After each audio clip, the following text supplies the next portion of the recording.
እስኪ አንድ ጥያቄ ልጠይቃችሁ። ለመሆኑ ውበት ከወንጀል ያስጥላል ወይንስ አንድ ፎቶ ብቻ የሰውን ሕይወት ከእስር ቤት ወደ ቢሊዮነርነት ሊቀይር ይችላል? ጁን 2014 ዓ.ም የካሊፎርኒያ ፖሊሶች አንድ አደገኛ ተጠርጣሪ በቁጥጥር ስር መዋሉን ለማብሰር ፎቶውን በኢንተርኔት ላይ ለጠፉ። ፖሊሶቹ የጠበቁት ሕዝቡ በቁጣ ይነሳል ብለው ነበር። ነገር ግን የሆነው ነገር ዓለምን አስደነገጠ። በደቂቃዎች ውስጥ በሚሊዮን የሚቆጠሩ ሴቶች በፎቶ ተማረኩ። የ30 ዓመቱ ወንጀለኛ ጄሬሚ ሚክስ በአንድ ጀንበር ቆንጆ ወንጀለኛ ተብሎ ተሰየመ። ዛሬ ስለ ጄሬሚ ሚክስ አስገራሚ ታሪክ እንመለከታለን። ከወንጀል ቡድን አባልነት ወደ ፓሪስ የፋሽን መድረክ፣ ከእስር ቤት ክፍል ወደ ቢሊዮነሮች መኖሪያ ቤት እንዴት ተሸጋገረ? ከሰማያዊው አይኖቹ በስተጀርባ ያለው እውነተኛና አደገኛ ማንነቱስ ምን ነበር? ውድ ቤተሰቦቼ እንደምቆያችሁኝ ሰላማችሁ በያላችሁበት ብዝት ይበልላችሁ እያልኩኝ ዛሬ በአንድ አስገራሚ ታሪክ መጥቻለሁ። ቪዲዮውን ላይክ ብላችሁ በመጀመር እንዲሁም ለሌሎች እንዲደርስ ሼር እያደረጋችሁ ማንኛውም አስተያየትም ካላችሁ በኮሜንት ሴክሽኑ ላይ አስቀምጡልኝ። እስከ ታሪኩ ፍጻሜ አብራችሁን ቆዩ እያልኩኝ ይህ ታሪክ ውበት ሁሉንም ነገር ያስረሳል ለሚለው ትልቅ ማሳያ ነው። የጄሬሚ ሚክስ ታሪክ የጀመረው በካሊፎርኒያ ግዛት ስቶክተን በሚባል ከተማ ነው። የከተማዋ ፖሊሶች ኦፕሬሽን ሲዝፋየር የተባለ በየመንደሩ የሚገኙ የጦር መሳሪያዎችንና የወንጀል ቡድኖችን የማጽዳት ዘመቻ ላይ ነበሩ። በዚህ ዘመቻ ወቅት ነበር ጄሬሚ ሚክስ በቁጥጥር ስር የዋለው። ፖሊሶች እንደ ማንኛውም ተጠርጣሪ ጄሬሚን ግድግዳ ላይ አስደግፈው ፎቶ አነሱት። ከዛም የከተማዋ ፖሊስ ጣቢያ ይህንን ፎቶ በፌስቡክ ገጹ ላይ ለጠፈው። በኋላም ፖሊሶች የጠበቁት ህዝቡ ጥሩ ስራ ሰርታችኋል እንዲል ነበር።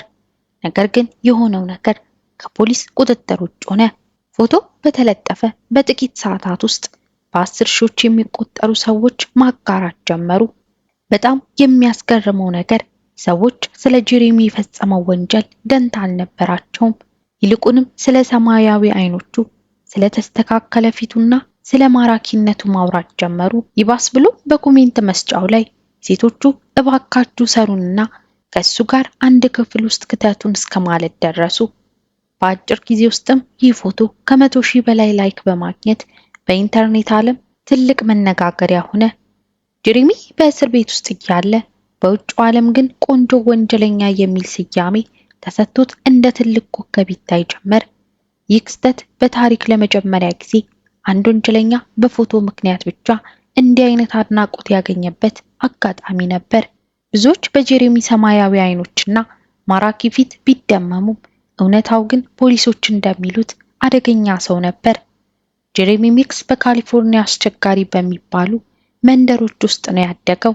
የህይወት ታሪኩም በውበት ሳይሆን በግርግርና በወንጀል የተሞላ ነበር።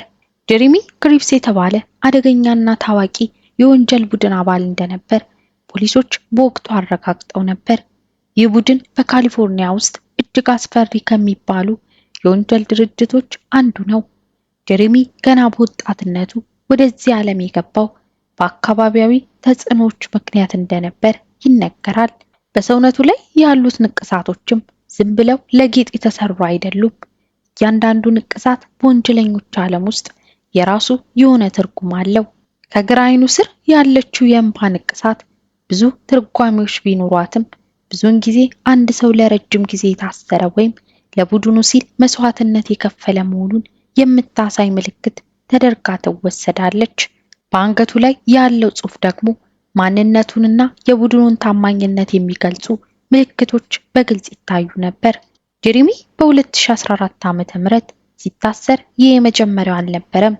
በ2002 ዓ.ም በፈጸመው ከባድ ስርቆትና በአካል ላይ ጉዳት በማድረስ ወንጀል ተከሶ ለ9 ዓመታት በእስር ቤት ቆይቶ ነበር። ፖሊሶች የህዝቡን አድናቆት ሲመለከቱ በጣም ይገረሙ ነበር። ይህ ሰው እኮ አደገኛ ወንጀለኛ ነው ቢሉም የኢንተርኔት ተጠቃሚዎች ግን በጣም ቆንጆ ስለሆነ ይገባዋል በሚል ሐሳብ ተከራክረዋል። ጄሬሚ በመጨረሻም በፌደራል ፍርድ ቤት የ27 ወራት እስራት ተፈርዶበት ወደ እስር ቤት ተላከ። ጀሬሚ ሚክስ ወደ እስር ቤት ሲገባ ህይወቱ ጨለማ ውስጥ ይወደቀ ይመስል ነበር። ነገር ግን እውነታው ተቃራኒ ነበር። እርሱ በብረት በር ተቆልፎበት እያለ በውጭው ዓለም ግን ዝናው እንደ ሰደድ እሳት እየተሰራጨ ነበር። ጀሬሚ በእስር ቤት ውስጥ እያለ የሞዴሊንግ ኩባንያዎች እርስ በርሳቸው ይሽቀዳደሙ ነበር። ገና የታሳሪዎች ልብስ ለብሶ እያለ በዓለም ታዋቂ የሆነ የሥራ ወኪል ዋይት ክሮስ ማኔጅመንት ወደ እስር ቤት በመምጣት የሥራ ስምምነት አቀረበለት። ጀሬሚ ገና እስረኛ እያለ በሚሊዮን የሚቆጠር ዶላር የሚያስገኝ የሞዴሊንግ ውል ተፈራረመ። ታዲያ ጀሬሚም ይህንን አጋጣሚ ለመጠቀም ወሰነ። በእስር ቤት ውስጥ ያለውን ጊዜ ራሱን ለማስተካከል ተጠቀመበት። በየቀኑ በስፖርት ሰውነቱን ይገነባ ነበር። አመጋገቡንም በጥንቃቄ ተቆጣጠረ። ምክንያቱም ከእስር ቤት ሲወጣ የሚጠብቀው ፖሊስ ሳይሆን የካሜራ ብልጭታና የቀይ ምንጣፍ መድረክ መሆኑን በደንብ አውቆታል።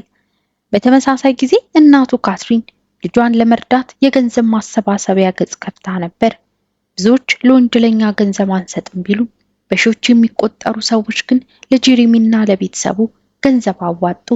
ይህ ሁኔታ ውበት የሰውን ሕግም ሆነ የሞራል መለኪያ እንዴት ሊያዛባ ይችላል የሚል ትልቅ ክርክር በአሜሪካ ሚዲያዎች ላይ እንዲነሳ ምክንያት ሆነ። ፌብሩዋሪ 2016 ዓ.ም ጀሬሚ ሚክስ የ27 ወራት እስራቱን ጨርሶ ከእስር ቤት ወጣ። ከአንድ እስረኛ ይልቅ እንደ ትልቅ የሆሊውድ ኮከብ ነበር የወጣው። በሩ ላይ የጠበቁት ፖሊሶች ሳይሆኑ የግል ወኪሎችና እሱን ለማየት የጓጉ ጋዜጠኞች ነበሩ። ጀሬሚ ከእስር ቤት እንደወጣ ምንም ጊዜ አላጠፋም። በነበረው ዝና ተጠቅሞ ወዲያውኑ ወደ ስራ ገባ። ብዙም ሳይቆይ በዓለም ላይ እጅግ ተፈላጊ ከሚባሉት መድረኮች አንዱ በሆነው በኒውዮርክ የፋሽን ሳምንት ላይ ጀሬሚ ታየ። በአንድ ወቅት በፖሊስ ቁጥጥር ስር የነበረው ሰው አሁን እጅግ ውድ የሆነ ልብሶችን ለብሶ በታዋቂ ዲዛይነሮች ፊት መድረክ ላይ ሲራመድ ማየት ለብዙዎች የማይታመን ክስተት ነበር። ይህ የጀሬሚ ስኬት በአውሮፓ ቀጠለ። በሚላንና በፓሪስ የፋሽን መድረኮች ላይ እንደ ፊሊፕ ላይን ካሉ ታላላቅ ዲዛይነሮች ጋር መስራት ጀመረ። በአጭር ጊዜ ውስጥ በዓለም ላይ ካሉ ከፍተኛ ተከፋይ ሞዴሎች አንዱ ለመሆን በቃ። ይህ ሁኔታ በታሪክ ውስጥ ውበት በራሱ ትልቅ ስልጣን ነው የሚለውን አባባል በተግባር አረጋገጠ። ጀሬሚ ከድህነትና ከወንጀል ዓለም ወጥቶ በአጭር ጊዜ ውስጥ በሚሊዮን የሚቆጠር ዶላር ባለቤት ሆነ። የጀሬሚ ሚክስ ስኬት በስራው ብቻ አላበቃም፣ የግል ህይወቱም ሙሉ በሙሉ ተቀየረ። ጀሬሚ ከድህነትና ከእስር ቤት ወጥቶ በቀጥታ የገባው ወደ ዓለም አቀፍ ባለሀብቶች ዓለም ነው። በ2017 ዓ.ም ከቢሊዮነሯ ክሎይ ግሪን ጋር ታይቶ ዓለምን አስገረመ። ክሎይ ቶፕ ሾፕ የተባለው ግዙፍ የፋሽን ኩባንያ ባለቤት ሴት ልጅ ናት። ይህ ግንኙነት በወቅቱ ትልቅ መነጋገሪያ ነበር። በአንድ ወቅት በወንጀል ቡድን ውስጥ የነበረ ሰው አሁን በዓለም ላይ ካሉ እጅግ ሀብታም ሴቶች አንዷ ጋር በቅንጦት ጀልባዎች ላይ ሲዝናና ማየት ለብዙዎች እንደ ተረት የሚቆጠር ነበር። ጀሬሚ ለረጅም ዓመታት አብራው ከነበረችውና እሱ እስር ቤት እያለ ስትጠብቀው ከነበረችው ሚስቱ ከሜሊሳ ጋር ተፋታ። ብዙዎች ጀሬሚ ዝና ሲያገኝ የድሮ ሚስቱን ረሳ በማለት ቢተቹም እርሱ ግን ከክሎይ ግሪን ጋር ያለውን ግንኙነት ቀጠለ። ብዙም ሳይቆይ አብረው ወንድ ልጅ ወለዱ። አሁን ጀሬሚ የሚኖረው በቢሊዮነሮች መንደር ውስጥ ነው። የሚነዳቸው መኪናዎች፣ የሚለብሳቸው ልብሶችና የሚሄድባቸው ቦታዎች ሁሉ እጅግ ውድ ናቸው። ይህ ለውጥ በአንድ ፎቶ ምክንያት የመጣ ነው። ጀሬሚ ሚክስ ውበት በራሱ ትልቅ እድል ነው ለሚለው ክርክር በህይወት ያለ ትልቁ ምሳሌ ሆኖ ይኖራል። ጀሬሚ ሚክስ ታሪክ የሚያስተምረን አንድ ትልቅ እውነት አለ። እሱም የሰው ልጅ ውበት አንዳንድ ጊዜ ከህግና ከሞራል በላይ ተጽዕኖ ሊኖረው እንደሚችል ነው። በአንድ ወቅት በፖሊስ ጣቢያ ውስጥ የታሰረው ወንጀለኛ ዛሬ በቢሊዮነሮች ዓለም ውስጥ በቅንጦት ይኖራል። ይህ ታሪክ ግን ብዙዎችን ያከራክራል።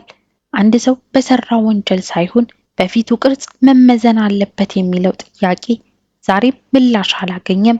ጀሬሚ እድለኛ ነው ወይንስ ዓለም ለውበት ያላት አሏ ነው እንዲህ አይነት ደረጃ ላይ ያደረሰው? እስኪ እናንተ ምን ታስባላችሁ? የጀሬሚ ሚክስ ህይወት መለወጥ ለሌሎች ወጣቶች አርአያ ይሆናል ወይስ ቆንጆ ከሆንክ ወንጀል ብትሰራም ይሳካልሃል የሚል የተሳሳተ መልእክት ያስተላልፋል? ሐሳባችሁን በኮሜንት መስጫው ላይ አጋሩኝ። ውድ ቤተሰቦቼ ዛሬ ያዘጋጀሁት አስገራሚ ታሪክ ይህንን ይመስላል። ቪዲዮን ከወደዳችሁት ላይክ በማድረግና ታሪኩ ካስገረማችሁ ለሌሎች ማጋራታችሁን እንዳትረሱ። የተለያዩ እውነተኛ ታሪኮች እንዲደርሳችሁ እንዲሁም ለዚህ ቻናል አዲስ የሆናችሁ ሰብስክራይብ በማድረግ ቤተሰቡን ተቀላቀሉ እያልኩኝ በቀጣይ ቪዲዮ እስክንገናኝ ድረስ ቸር ቆዩልኝ።